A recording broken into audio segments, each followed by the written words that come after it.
Welcome to our channel. Today we how to subscribe to Microsoft Teams Phone, full guide step by step clearly.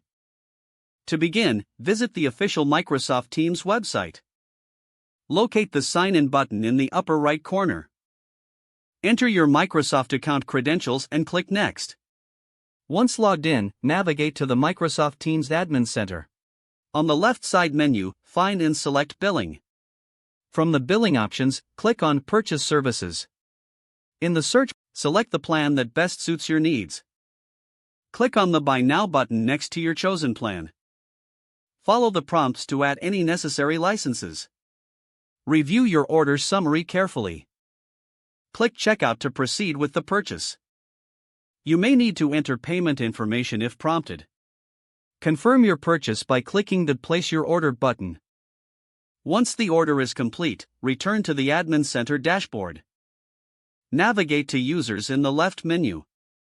Select the users you want to assign the Teams Phone licenses to.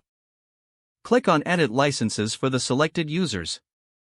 Tick the box next to the license for Microsoft Teams Phone. Save your changes to assign the licenses. Next, ensure the users have the Teams app installed on their devices. Open the Teams app and sign in with the assigned account. Test the phone features to confirm everything is working smoothly. Your Microsoft Teams Phone setup is now complete. If the page does not load, refresh the browser or try again in a private or incognito window.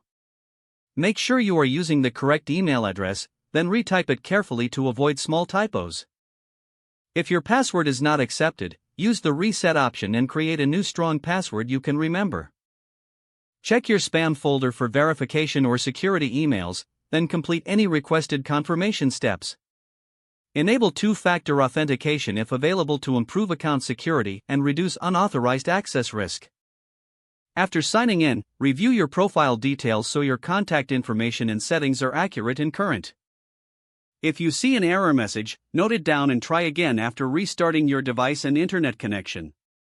Don't forget to like this video and subscribe to our channel for more step-by-step tech guides.